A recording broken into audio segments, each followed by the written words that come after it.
In the vastness of space, the city of Astraea glittered like a gem, its towering skyscrapers piercing the sky, their gleaming surfaces reflecting the sunlight in a dazzling array of colors. From above, the metropolis seemed alive, pulsing with a radiant energy, the hum of its advanced technology interwoven with the rhythm of human life. The skyline was dominated by sleek towers, parks, and plazas where nature and technology thrived side by side. Hovercrafts zoomed between buildings, while on the streets below, people from all walks of life moved through the city, drawn to Astraea's promise of progress and innovation. In one of the tallest towers, overlooking the vibrant streets, lived a young woman named Lyla. From her window, she could see the entirety of the city stretching out beneath her, a view she had known all her life. Yet lately, despite its beauty, Astraea had begun to feel distant and cold to her.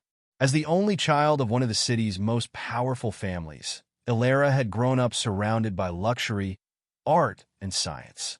Her father, Lord Kale, was a renowned inventor, and her mother, Lady Ivona, had been the heart of their family, a brilliant artist and scholar. Lady Ivona had always filled their home with warmth and light, her presence lifting everyone around her. She had a way of seeing the world that made everything seem possible, and Lyla had thrived under her guidance. She inherited her father's sharp intellect and her mother's creative soul, and had always been told she could achieve anything. But that world had shattered the day her mother died. It was sudden, too sudden. They said it was an accident, a fall from the balcony of their sprawling estate on the outskirts of the city, but Lyla couldn't shake the feeling that something was wrong. Her mother had been too careful, too graceful for such an explanation to sit right with her. Her father, Lord Kale, was devastated by the loss. Once a man of strength and precision, he retreated into his work, losing himself in designs and data, as if trying to drown his grief in calculations. He rarely spoke of his wife, and when he did, it was with a cold distance that made Lyla feel as though her mother had been buried twice, once in the ground, and again in his memory. Lyla tried to find solace in her art, working in the studio her mother had built for her, but nothing she created could fill the void that Ivona's death had left behind. The city's wonders had dimmed, and the once vibrant world of Astraea felt lifeless. Months passed, and Lyla became more isolated, rarely seeing her father, who was consumed by his work. It was in this silence and grief that Saraphina entered their lives. Saraphina was an enigmatic woman who caught Lord Kale's eye during a business trip. He spoke of her with fascination, and before long, Saraphina had made her way into their home. Lyla met her for the first time at a dinner where Saraphina's charm lit up the room. With her striking features, flowing dark hair, and piercing green eyes, Saraphina commanded attention effortlessly. Her confidence was undeniable, and she seemed kind, even warm toward Lyla at first. But beneath Saraphina's smile, something felt wrong. Lyla couldn't pinpoint it at first. It was in the way Saraphina watched her when she thought no one was looking, a cold, calculating gaze. There were moments when the mask slipped, revealing a flash of contempt in Saraphina's eyes before she quickly covered it with a well-practiced smile. As Saraphina's relationship with Lord Kale deepened, Lyla's unease only grew. Within months, Saraphina had moved in permanently, and soon after, they announced their engagement. Lyla tried to warn her father, but he was too enamored with Saraphina to listen, dismissing her concerns as the irrational fears of a grieving daughter. But Lyla couldn't shake the feeling that something sinister lurked beneath Saraphina's charm. And then Lord Kale fell ill. His decline was swift, starting with headaches and fatigue, but worsening rapidly. No doctor could explain his illness, and despite Saraphina's insistence on managing his care, nothing seemed to help. When her father passed, Lyla was not allowed to be by his side. Saraphina had kept her away, claiming it was for her own good. The funeral was a hollow affair, and as Lyla stood at the grave, numb with grief, she caught a glimpse of something unsettling. Beneath Saraphina's mourning veil, there was the faintest hint of a smile. It was then that Lyla knew. Saraphina had been behind it all, her mother's death, her father's illness. But with no proof and no one to turn to, she was powerless. Saraphina now controlled everything: her father's fortune, his businesses, the estate. Lyla was reduced to a prisoner in her own home, isolated and cut off from the world. But beneath the weight of despair, a fire began to burn within her. She would find the truth, no matter the cost. As time passed, Saraphina's true nature became more apparent. She ruled the estate with an iron grip, slowly erasing any trace of Lyla's family. The will had been altered in Saraphina's favor, leaving Lyla with nothing. Yet, despite her helplessness, Lyla knew she couldn't give up. She had to uncover Saraphina's dark secrets, to expose the woman who had stolen her life. But for now, she would wait, watching and planning. Her time would come, and when it did, Saraphina would pay for everything she had done. Lyla had always imagined the end of her world would be swift, like the snap of a branch beneath the weight of a heavy boot. But the reality was more agonizing, a slow, suffocating descent into darkness as the men dragged her through the halls of what was once her home.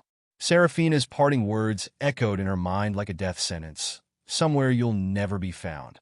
The thought made her stomach churn, and as they reached the mansion's grand entrance, the weight of her fate settled over her like a suffocating blanket. The estate's once familiar doors loomed ahead, the last threshold she would cross before being taken to a place she could not even imagine. As they stepped outside, the cool night air hit her like a slap. The sky was a velvety black, pinpricked by stars that offered no comfort, only a cold reminder of how small and helpless she was in the vastness of the universe. Lyla twisted her wrists against the men's unyielding grip, but it was futile. They moved with the efficiency of those who had done this many times before, their faces blank and unreadable as they led her toward a waiting vehicle, its sleek, unmarked form nearly invisible in the shadows. A door slid open, revealing a dark, featureless interior. Lyla felt her chest tighten with fear as she resisted, planting her feet into the ground. But her captors were too strong. They lifted her effortlessly, shoving her inside with a force that knocked the breath from her lungs. The door closed behind her with a cold hiss, sealing her in darkness. The vehicle hummed to life, gliding smoothly away from the mansion. Lyla pressed her palms against the glass, watching as the only world she had ever known grew smaller and smaller in the distance. Her heart ached with grief, not just for her lost home, but for the life that had been stolen from her. Her mother, her father, they were both gone, their memories now twisted by Saraphina's vile hand. But as the mansion disappeared entirely from view, a spark ignited within her. Grief had hollowed her out, yes, but in its place, something else was growing, something stronger. Anger, hatred, a fire that burned with the intensity of 1,000 stars. Lyla clenched her fists, her nails digging into her palms. She would not let Saraphina win. She would find a way to survive, to escape, and to return. And when she did, she would tear down everything Saraphina had built piece by piece. Hours passed in a disorienting blur as the vehicle sped through the city and out into the wilderness beyond. The smooth hum of its engines was the only sound, lulling her into a kind of dazed exhaustion. Just as she felt herself beginning to drift into an uneasy sleep, the vehicle came to an abrupt stop. The door slid open, and the harsh light of an industrial complex flooded her vision.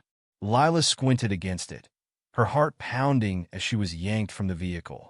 The men holding her marched forward without a word, their grip as tight as ever.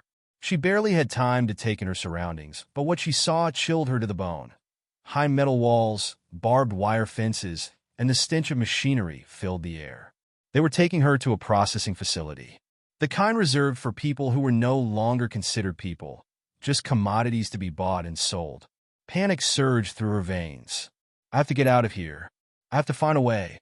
She scanned her surroundings frantically, looking for anything, any opportunity to escape. But the compound was a fortress. Guards stood at every corner, and security drones buzzed overhead, their red eyes tracking every movement. Even if she could break free, where would she go?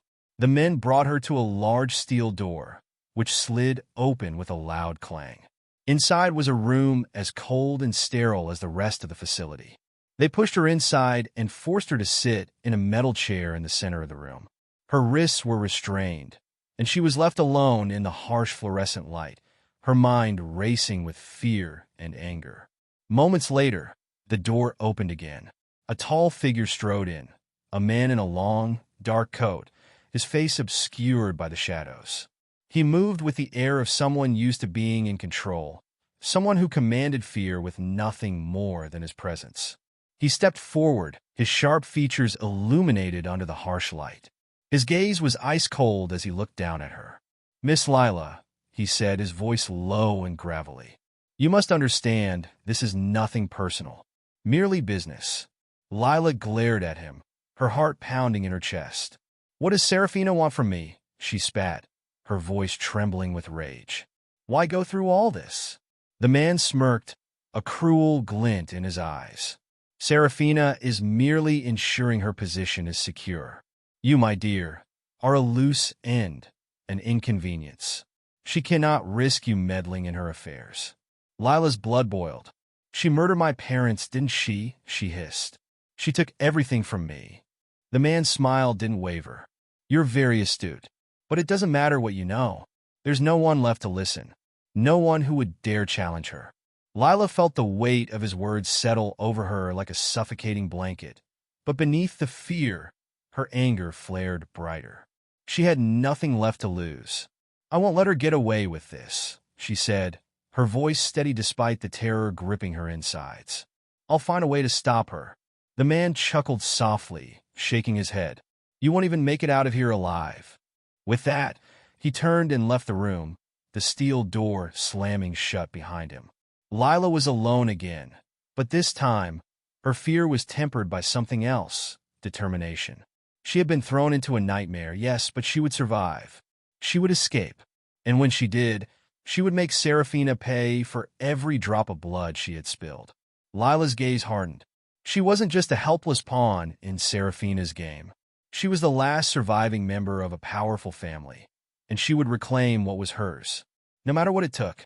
And as the cold hum of the facility buzzed around her, one thought rang clear in her mind. This isn't the end. It's only the beginning. Lyla sat in the cold metal chair, her heart pounding as she began to formulate a plan. The facility's sterile environment felt like a prison, but it also held a glimmer of hope. If she was going to escape, she needed to think clearly. She scanned the room, looking for anything she could use to her advantage. The door behind her was thick and heavy, reinforced to withstand anything short of a bomb. She felt the restraints on her wrists, uncomfortable but not impenetrable.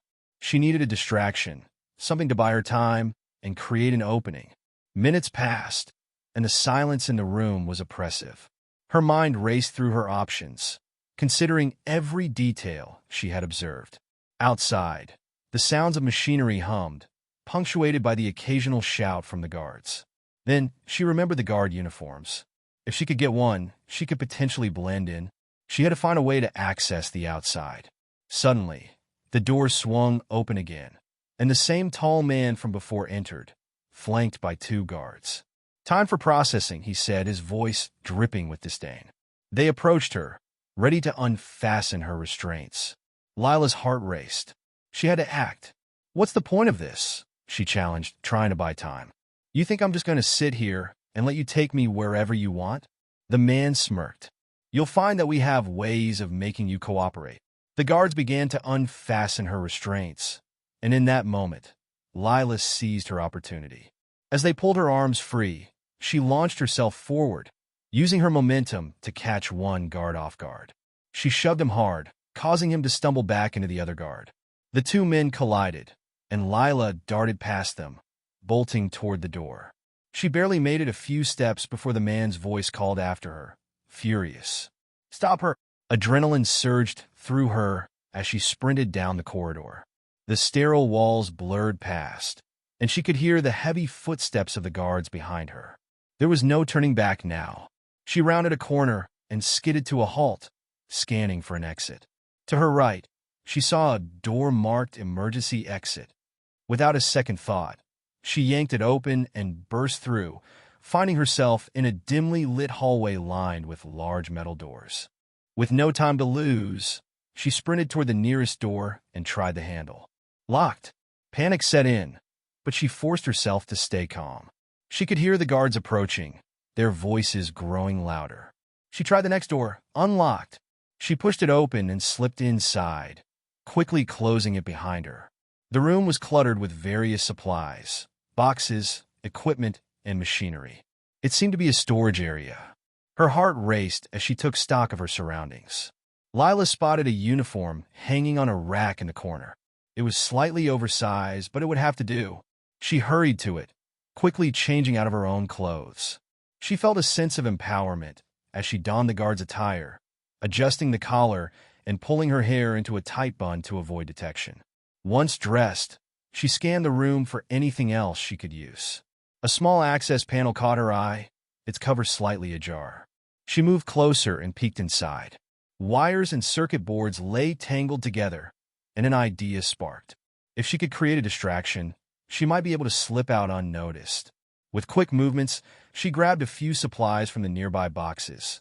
Some wires, a small battery pack, and a couple of tools. She rigged the wires to create a short circuit that would send a shock through the system. It wouldn't destroy anything, but it would create enough noise to draw attention elsewhere. Once she was satisfied with her makeshift device, she positioned it near the door, then hurriedly returned to the corner, hiding behind a stack of crates. Her heart raced as she waited, barely daring to breathe. Moments later, she heard the door to the storage area swing open. A guard stepped inside, glancing around. "What was that noise?" he muttered, stepping further in. As he approached the device, Lyla held her breath. Just as he reached for it, there was a loud pop and a shower of sparks. The guard jumped back, eyes wide, and began shouting for backup. Lyla seized her chance. She bolted from her hiding spot and dashed past the startled guard, slipping out of the storage room and into the hallway. The sounds of chaos erupted behind her, alarms blaring as she sprinted away, her heart pounding in her chest. She moved quickly, trying to remember the layout she had seen earlier. Her mind raced with the realization that she had to get to the exit while the guards were distracted.